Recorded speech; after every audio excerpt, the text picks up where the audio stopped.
Just imagine you broke your big bone in the leg with such intensity that it failed to trigger its self-healing. Even when the physician used metal plates, rods, or screws, the broken bone still required some form of guidance to fill the gap and promote new bone formation. Imagine if, in such a tough and challenging scenario, the scientists used human cartilage, engineered it in the lab, and prepared a smart patch to be stored on a shelf or a hospital. And when this physician was about to treat an injured patient with a broken leg, he found this smart patch on the shelf and used it to store the broken bone to its normal shape and texture. This is what this groundbreaking study is all about. The findings reveal that a specialized human cartilage graft, devoid of living cells, can improve the repair of severely deteriorated bone, and it performs its activity silently without disturbing the immune system. The team of scientists began exploring human mesenchymal, stem, or stromal cells, processed them in the lab, and transformed them into the cartilage. They achieved this goal using the mesenchymal sword of Damocles, or MSODB line, which is an immortalized cell line. They grew mesenchymal cells on a collagen scaffold to develop hypertrophic cartilage known as HYC. Note that HYC is a cartilage that the human body utilizes naturally while converting cartilage into a normally functioning bone. Although the human body uses HYC only temporarily during the usual process of growth and healing. The scientists in this study engineered two unique versions of cartilage: L-HyC, known as the lyophilized hypertrophic cartilage, and D-HyC, known as the decellularized hypertrophic cartilage.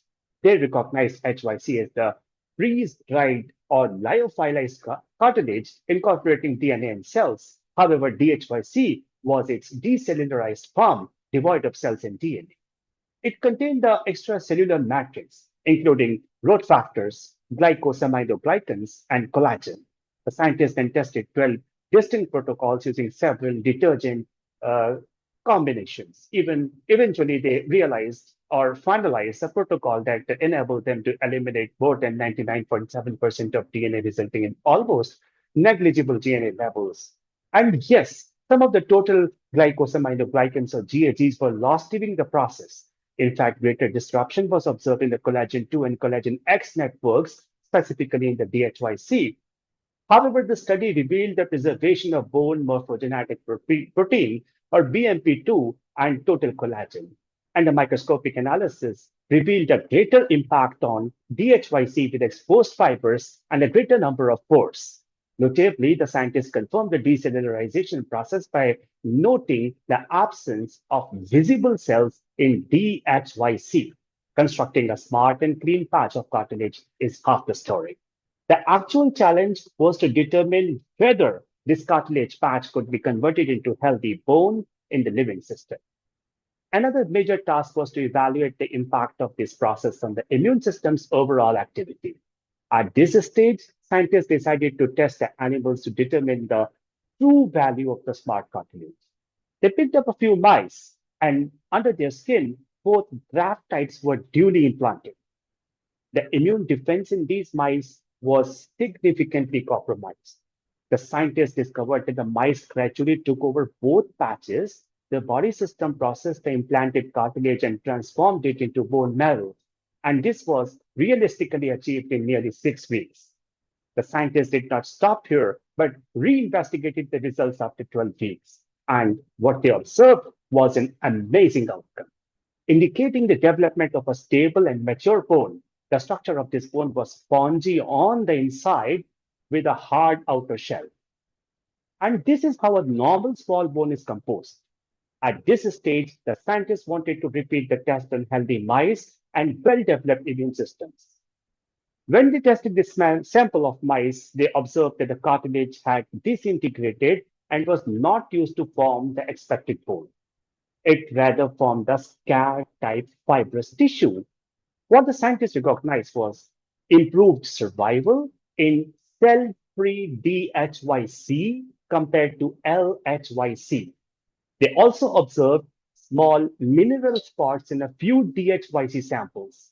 This result led the scientists to understand the possible role of the individual immune system in driving graft function.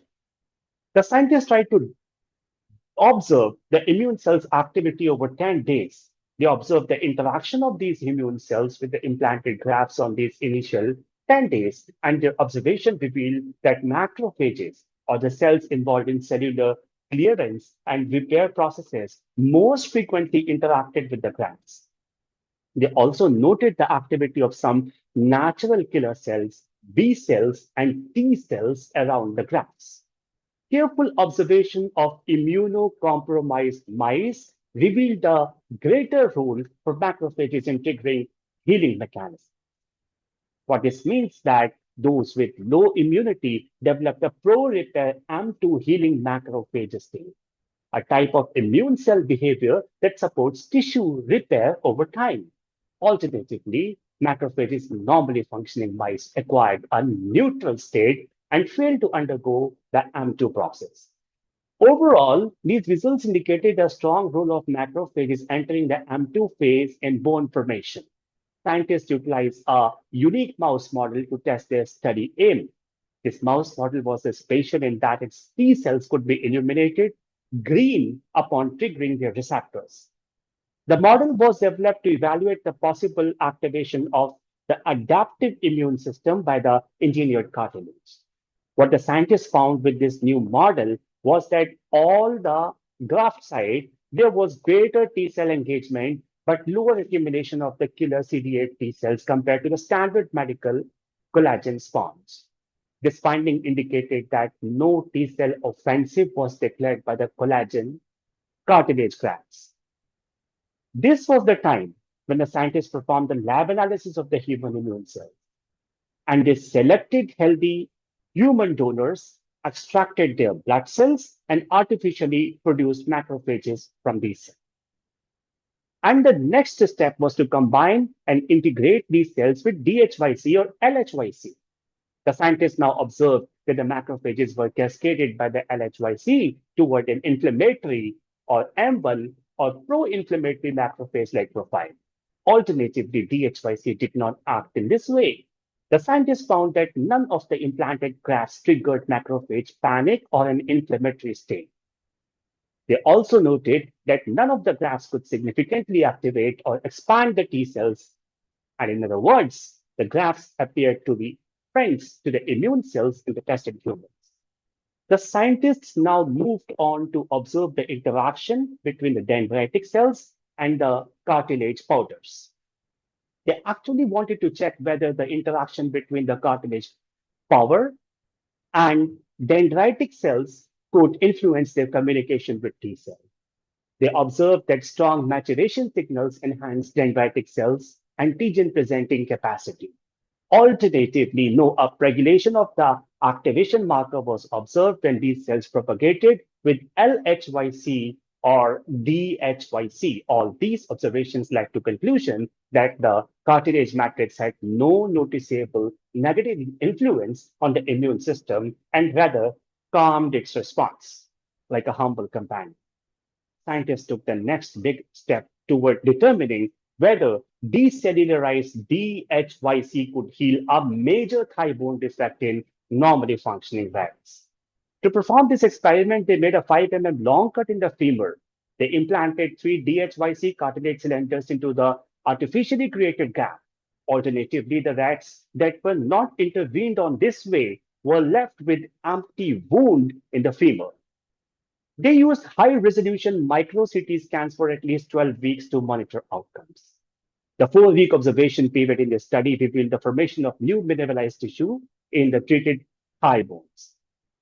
The D-HyC showed the ability to fill the bone gap compared with the untreated controls. The scientists were amazed to discover that after 6 months of treatment, a new bone had formed in the experimental group. They further observed that after 12 weeks of treatment, each treated femur was thoroughly bridged by newly developed bone tissue and appeared very similar to the unwounded bone. This piqued the scientists' curiosity.